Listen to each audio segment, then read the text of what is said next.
Hello, this is Ben from Supercoach Insider. Thank you for joining us. This is the waiver wire to the AFL Round 4 special, particularly for those that like to do their draft leagues. I thought I would do a little video to help you out this week. The best way forward is I thought I would show you my leagues and the players that are available, or those that I've sort of picked up or have already gone, to give you some insight as to who to keep an eye out for in your leagues.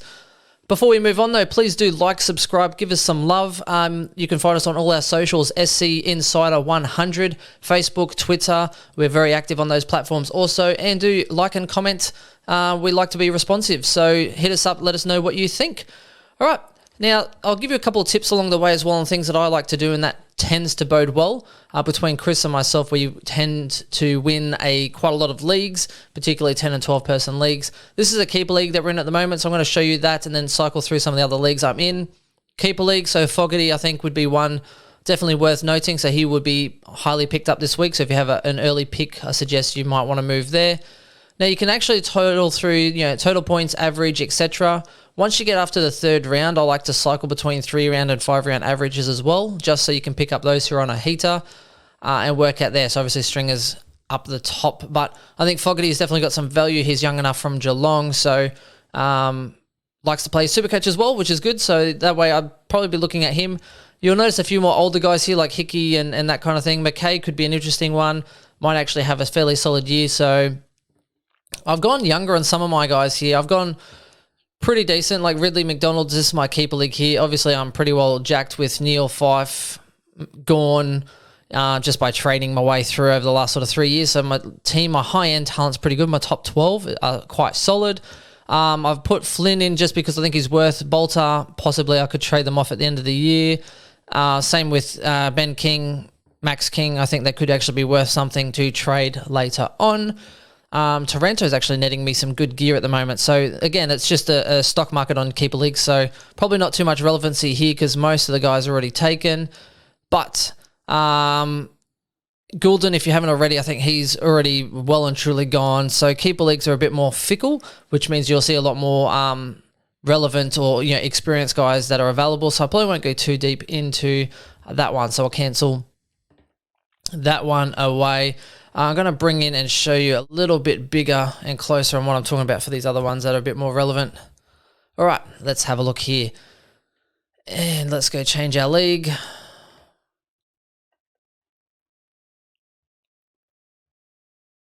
All right, so that was the keeper league there. It would help if it would let me change teams. All right, so now we'll click on this one here. So this is a really competitive league here. A little bit upset that I had Pollock get injured. I'm hoping Jeremy Cameron should actually be back, which would be fine, so Peter Wright can get out of my side. I was hoping he might do all right. I picked up Tex Walker nice and cheap, so hopefully in a few rounds when he's absolutely killing it still, I can move him on there. Really happy with Rory Sloane, etc. I picked up Cumming off the waiver wire. I picked up Markov off the waiver wire. Generally, when you have 12 people in a league, anything over an 80 is a solid. So you can try and get as many 80-plus guys on the fringe, which is why I think Cumming was a good get. Markov was doing well, except he had a stinker this week, but still not a bad option. Waiting for Whitfield to come back. I did have Caldwell, but he's injured. Managed to scrape in a Danaher because forward lines are pretty steep at the moment, and Caldwell, hopefully he'll be back soon. Liam Ryan's been really upsetting. I actually rated him quite highly. I picked up Rucks last. I got really lucky. I was able to pick up Flynn off the waiver wire nice and cheaply, which is why it's beneficial to keep an eye on that. Duncan's back in. Shuey got injured, so he's going to be an issue for me as well. Whitfield's in, so Pollock's injured. Yeah, I'm going to have to make some trades this week, so this will be interesting. All right, let's see what we got here. Callum Ward wasn't even good either. He's been a bit disappointing. All right, so one thing I will have a look at is, I think I might have done it in this league. Recently released Will Day. So this is what I did now. I don't really want him and I have too many injuries anyway, but Will Day was meant to be picked up and available. I think it was for tomorrow. And because they played today, I actually put him on the waiver wire. So what happens is if you put him on the waiver wire, for instance, I might trade Peter Wright for Day. And if Day was meant to be picked up today, but they played or something or other, it actually pushes it a little bit later. So probably not this scenario because they would have played today, their team anyway. So what you want to do is that if you find someone that's really beneficial, someone that you actually want to keep, and I think I'll show you that in the next one, what you do is that, for instance, say there's Jackson McRae gets dropped and they play Friday night, but he's meant to be released on the Sunday. You can't pick him up on the Sunday because he's still under waiver wire. So what you actually do is you put any one of your players up for waiver for Jackson McRae, and what happens is as soon as the Bulldogs play on that Friday night, that person's waiver changes. Instead of it being Sunday, it actually changes to the first day that waiver's available. This is a really good tip that I've done because you'll find most people don't look at the waiver wire. For instance, the game's finished on a Monday today, so tomorrow no one's looking at the waiver wire until that afternoon or something because the waiver's not usually open until 4 a.m. 2 days later. So if you do this trick for anyone that they've dropped, if they think that they're locked out and they'll just go to next week's waiver, if you put in that trade, then I'll be able to pick them up one day before everyone else. It's a good little trick to have, especially if you have a league where they'll drop people averaging 80 or 90 or a premium that's slightly underperforming. You can jump on and pick up that person before anyone notices. I've done it many a times, right? So I don't know if many people actually know that. It's a nice little sneaky way to sort of do it. All right, so let's go through, have a look at who we have here. So if you don't have Cumming already, definitely I suggest getting on that one. He's probably available in a few leagues. Danaher, not bad for an 80 odds. So if you're stretching that forward line, I don't mind it too much. Swallow and Water been upsetting. I cannot believe I had Anderson and let him go. Swallow had a good first week. Anderson did not, so I'm not very happy there. Waiver wire, Florence, another 87 as a midfield, averaging 90. He's not too bad. Let's go by average. Someone will probably pick up Stringer this week, but they're not going to have a landslide every week. Connor, if he keeps tagging, he's actually doing not too bad, averaging 93 as a defender, so not a bad option there. If you are looking at a defender, I wouldn't mind that. Now, Chad's actually gone well a couple weeks in a row now, 90 and 100. He's quite interesting, so I should see him as a forward actually being picked up. Yep. So 70, 94 and 112, so he's a good option there. I'd be looking... Definitely, these are people you can take a risk on, especially in the forward line. Pickett as well, averaging 91. So, yeah, they're interesting ones. So if you're really stuck in your forward line, then I can see the appeal on looking for that. The other one is price per minute. It's a nice little one to look at. And then you kind of look at their average. So it's a nice way to kind of see who's striking pretty well. Liam Jones still available, averaging 78, right, because he's had one good game. Chad Warner's there. IQ is one I'm looking at as well, averaging 84, but he's gone 102 weeks in a row, so that's a nice one. That's my sneaky for this week. IQ's gone 100 twice in a row, I think, or nearly. No, he's gone well 2 weeks in a row, should I say. 87, 103, 62. I think he's actually some good value, particularly the way that the game is being played. So again, if you need a defender, I think he's not a bad option, to be honest. There's lots of defenders this year, so forwards are a bit funny. Mitch Lewis, no. So IQ averaging 84. I'd probably rate him maybe even higher than Markov. Markov's had a couple games, but IQ's probably got a better ceiling, I think, because he's probably a better user. Markov's quick, but he just butchers it a little bit. Geez, there's not much there, is there? This league's pretty tough. So that's one thing I would do is have a look at the points per minute average, 3-game and 5-game averages when it stretches out. Now, the next thing you can do, 79 average and above. So Bolter, again, defenders, Membry, not looking at any of those players really. IQ, yeah, I'd go there. Florent, I'd go there. I think he's not too bad. He's not really playing inside though, so he'd probably get you an 80 odd, maybe high 80 average. So again, not bad for a bench option, which I might need this week. So they're the options there. Ash not doing too bad, 73, so that's below par. Fisher's injured. Baker. All right, let's have a look at round 3 points. So that's the next thing I like to have a look at. Because that's sometimes people have a good round like this and then all of a sudden they have 2 good rounds in a row and you've missed a run. So that's the next thing I sort of have a little bit of a look at. So Chad Warner could be the one if you need a forward, 70, 90, 110 or something. So you could do a lot worse than that. Chapman would be a watch, but more for standard anyway. Yeah, that's pretty grim. All right, so now what I'll do is I'll go by average, and then I actually like to scroll all the way to the bottom and look at those that are averaging 0, and then you'll see the next best. So you have Sicily, Gunston, Kennedy. So Gunston not yet. How many weeks is he away? So that would be interesting. News, matches, ladder, stats. Where's the injury news? It would be nice if they told us. I might have to look that up separately. Anyway, all right, I'll look at that later. So Gunston, I'd be seeing how many weeks he is away. Mumford, Lob injured. I think he could be back soon as well as a ruck forward. Would be interesting. All right. So I'd be interested in to see when they're coming back. So Lob possible. Gunston would be interesting. I think with the open game, he could actually benefit once he's up and running. See, these ones are kind of tapped out here, but I'm not so keen on. Okay, sometimes you find some good players in there as well because they're players that haven't been seen, like Dan Hanbury, possibly back soon. He could be someone that would be a nice little option to play, and I reckon he's close to playing as well. So that's why I like to look through here because you have a look and you'll see other players like Jesse Hogan with an open game style. If Jesse Hogan's fit, he could absolutely dominate in a quicker style. Not going to go there early, but again, these are things that you could sort of look at as some sort of underrated players that no one's looking at. All right, so when we have a look at those players there, Jared Berry, someone dropped too. I'm going to check that league. Nick Newman, 5 to 6 weeks, so he's still a while, but that keeps pushing out, so don't worry about Nick Newman. He's available in a lot of draft leagues. I'm watching that because he hasn't played yet. Hopefully that'll slip by. Jai Caldwell, he's 6 to 8. Jeez, Heppel, Mosquito, Caldwell 6 to 8. That's hurtful.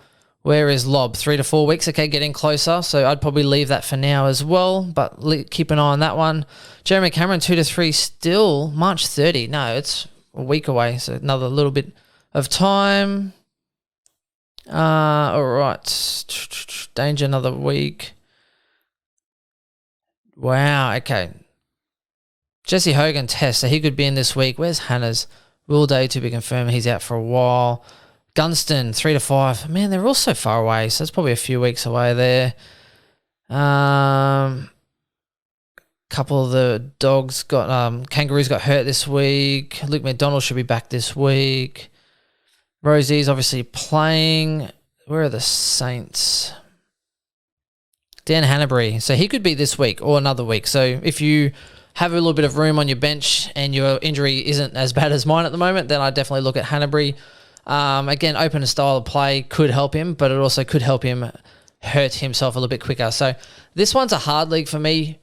Again, 12 people, 22 players, that's quite difficult, and generally they're really responsive on the waiver to try and actually pick people up, which makes it hard. So I'm going to have a look at this next one. This one's probably more like your typical leagues where people will dump people that you can pick up or they sort of miss a few things, and you'll see that probably by the list that I'm running.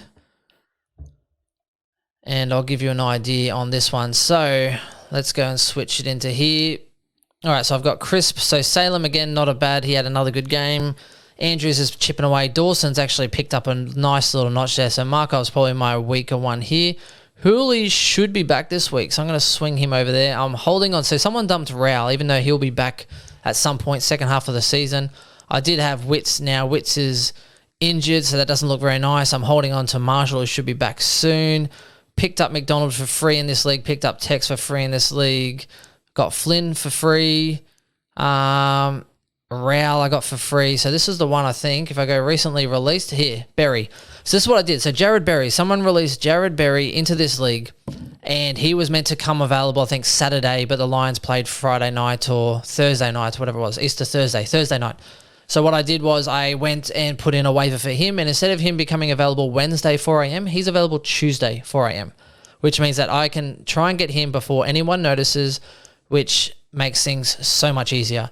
And straight up here, with Hooley coming in, I'll probably keep Markov for now. Tom McDonald's not doing great. He'll get kicked out for Marshall soon. Witt's being injured. I might as well just I do like Witts. He was doing pretty well before that, wasn't he? Have a quick look. 115, 75, 72. Look, sounds like it could be a nasty injury, so catch you later. I don't like to do that, but who else on my side? My midfield's stacked. Oh, Anderson's injured, so he can go onto the bench. Rowell. Oh, Berry could probably replace Anderson, to be fair. All right, let's have a look. So let's have a look at the waiver wire here anyway. So free agents, no one yet, but that'll be tomorrow morning. So Fogarty will be definitely picked up. Harry Mackay could be picked up. Giath as well, free agents. He will be picked up as well. Wow, okay. So definitely some options here. on the average train. So Warner, again, another decent option. Shield, he'll be out for a little while. So, but again, another decent player that was dropped to this waiver. So again, if you have a pretty healthy list, you could do worse than putting an injured person on that bench. A, it gives you a good loophole. B, when they come back to play, your team is instantly better. IQ, again, I think that's definitely a decent option. Callan Ward, see, again, another player who could go right, but he has been disappointing. So this is a 10-person league, so you're going to find more decent players sitting on the fringe, which is why I'm not too fussed there. Right, so as you can see, there's a few. Burton as well, another disappointing week. He looked good week 1, and then he's just had a couple stinkers, so you could probably move off him if you're on him. Jordan, okay, right, so now let's go back to those other couple things that we did. Number 1, points per minute. Who we got? Fogarty, killing it. 1.6 points per minute. Redmond, Holman, no. Stringer, Mackay, maybe. Gold Coast this week. Giath, I think, is the one. I think you got to move on him if you don't already. So Markov's not a bad option. 80-odd. They didn't do well this week, so interesting. For my side, though, I think Marshall will be back soon. So that Tom McDonald one's kind of really freed up. So I'm going to get rid of... So Tom McDonald, even though he's been pretty good, those Ds will be coming back. Ben Brown will be back soon enough, so I think that's just going to make it harder for him. So I'm going to go him for Fogarty. Number 1. So I'll be doing... So Fogarty there. So Tom McDonald for Fogarty would be an option. I would also be looking at probably Wits, etc. Or do I have any multi-position players there? No, probably not. So I'd probably even be going Markov for him. And let's go for the other one, average total points. Let's go all the way down. I think there is like a Paddy Ryder. So Paddy Ryder's available, and he should be back this week. So again, if you're looking at a ruck, then you could always just bring in like a Paddy Ryder. See Elliot Yeo available here, Witherden available here. And in a 10-person league, so Newman, Lobb, so these are guys I'd be looking at if you're starting to struggle. Then you can pick them up a bit cheaper. Soldo when he comes back, possibly. So there you go. So straight away you can notice Elliot Yeo, you could put someone on there when he comes back. I think he could be kind of close. I'd be looking at that as another way. So there's 2 little tricks there to actually really improve your side. And let's go to the West Coast now. Elliot Yeo, how are you tracking, my friend? To be confirmed still. Wow, okay. I heard he was ramping up. So Shuey's now injured, so that's interesting there. Paddy Ryder should be back this week, so there's an interesting one. But yeah, for this league, definitely, and in most leagues, I would say the options would be Giath, Fogarty, see any other options that you can pick up. Otherwise, I don't mind IQ or Warner as some other options there as well. And just try and really keep an eye on those people that are being dropped, because that's probably, I get more initially, I think, from the waiver on early on, but as far as free agents, and then after that it becomes seeing who people drop, like Jared Berry. So he's my first one. So I'm going to cancel this. Jared Berry is my first point of call that I'm going with. Anderson's injured. I'm not sure how long, so I'll hold on to him for now. I'll probably check that out over the next 48 hours. Wits is all right. This league, there's 10 people, so I think there's plenty of rucks available. I can always get Paddy Ryder in, so I'm going to go waiver wire. I'm going to click on and go Berry, and I'll be able to get Jared Berry in my side for nothing. Jared Berry played once, got injured, 65. Not Thomas Berry, don't be confused. And that's my first one. So that should go through tomorrow morning. No one will know, which means I'll get him. And it's a nice little way. Now, remember, if you do that, you can either try and play the sneaky game, wait until 4 a.m., 6 a.m., or whenever you get up, do that trade. Hopefully no one's noticed. Or you just put it through and know that you'll go to the back of the line. I don't mind going to the back of the line for the next ones, but it does mean that if I get him, then I might actually miss out on someone else. So where's my positioning? All right, so I've got third last pick anyway, so I'll go from third last to last pick. I'm okay with that. So that means I'm third in that league, so that's okay. So that's what I would do for that one. Right, now let's have another little look at It's this other one. I think it's less players available. I think it's 18 teams for less, and I don't like the fact that there's no captains. I'm not as good. I actually won one of these leagues last year. Dr. Supercoach won. I am not doing well in this one. I had picked Raul, got injured. Polek obviously injured, so he can leave. Hanbury, I kind of put them in to try and get some depth. Burton can leave my side. So I got Hardwick and Cumming for free. Tom McDonald got for free, who was doing well. McInerney got injured, so that's a real pain in my ass. Jelly and Cripps have been underperforming, so that's pretty much my season in a nutshell for that one. Let me check. Anyone getting recently released? No, okay. So sometimes you get lucky for the day early. So this is quite a tough league because they're all really observant and they're onto me. They caught onto my tricks last year, so I think I have to keep McDonald for now. A bad game though. Oscar, the big O, he should be back soon, hopefully. So let's have a look. Waiver wire by average. Right. So a lot of these players have already been taken. I wonder how long Day's out. Probably a little while. By average, Jesus, not much that excites me, hey. And sometimes that's the worst part about it, to be honest, is looking at guys. So now you're trying to look at players that have a good name that might have just underperformed and you might have missed. So Devon Smith, right now with everyone injured, he might actually be a nice little option to chip away for a few weeks. 99 against Sydney, though, it's going to be harder. Who are they playing soon? Mind you, Polek's injured, so I could do a lot worse. I don't like Devon, though. And it's pretty much just a stats game. You kind of look, so Angus Brayshaw's he's actually looked okay. Now, not great, but what's he gone, 84? Yeah, he started to do a bit better. It'd be nice if he was actually a good player, wouldn't it? Peter Wright, not so good. So that's the trouble with this league. There's so many players that you're trying to pick little things on players that you might actually be able to get away with and just hope for some luck. Now, let's go down to the zeros for average and see if we can get some luck. So Robbie Tarrant's obviously a while off. Gunston, again, coming up soon. So, with McDonald, etc., I might actually try and pick up a Gunston soon enough. Same as Newman, I'd probably be looking at him, not as his name, but just before, if I can get some luck with my side. But as you can see, Hanbury, Rao, I don't want to get rid of him because there's no one here that can actually is as the quality on the waiver. That's the problem. So you kind of just got to keep it and hope for some luck. And in these ones with 18 teams, you really want to be lose the first 2 rounds to get any of those flyers that everyone else will want. That's the key. That's how I got Ridley last year. You kind of just try and be really observant, pick someone up early and hope for some luck. They're just not good. So tough time on this one. I think I might have to back in. So I'll have to back in McDonald. Polek's out, so I'll see how bad that injury is in. Oscar should be back in. And that's a grim sight, that one. So look, that's the waiver. It's a little bit of a science. It's a bit of a longer video than I wanted. So I'll show you this one now. Let's bring this back over.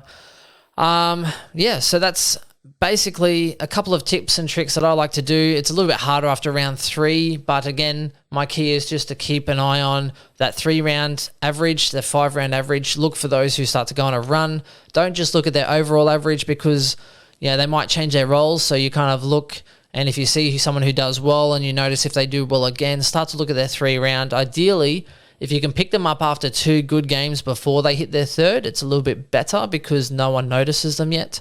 And otherwise, just keep an eye on that waiver wire. Use that trick that I said. And if, for instance, the game that's on this weekend, if someone has a player, so it could be, Patrick Cripps, and they drop him and his waiver doesn't open up until the Sunday, then just put any player on that waiver wire for Patrick Cripps. And then what will happen is that as soon as that'll get locked out when the game starts. As soon as that Sunday ticks over, it goes, you can't pick that player. So instead of it going to the normal waiver day, it'll actually go the day before. So normally it's a Tuesday morning for me, 4 a.m. Some others leagues do a 48-hour one, so it'll be Wednesday mornings, but it'll be a day before that. So if it's normally a Tuesday, he'll be released on a Monday. If it's normally Wednesday, it'll be released on a Tuesday. And that's the way to be sneaky on anyone that's dropped and they won't be available they'll be available after they play. Do that one. Also look at the 0 average for those who are quality and haven't played yet. So keep an eye on those. And then just, do a couple of those little tips and tricks and just monitor your leagues, monitor the players, and take some risks, I guess. Yeah, and hold on to your primos too. Even if they're injured, try and hold them, because otherwise you're going to dump someone who's good, a good name, and I thrive on that. I'll jump on a good name and hope they come good again. So just hold on to your bad ones, put them on the bench, and when their form turns around, throw them on field. That's it. Look, I hope if you didn't know that, please do let me know. Let me know that you did know that trick already, or if you didn't know that already. That's why they call me the waiver watcher, because I love to watch the waiver wire and I like to pick up at people's misfortune. Unfortunately, everyone's onto it now, so I've got to try and change it up a little bit more. But like it, shout out. I'll talk to you later. Bye.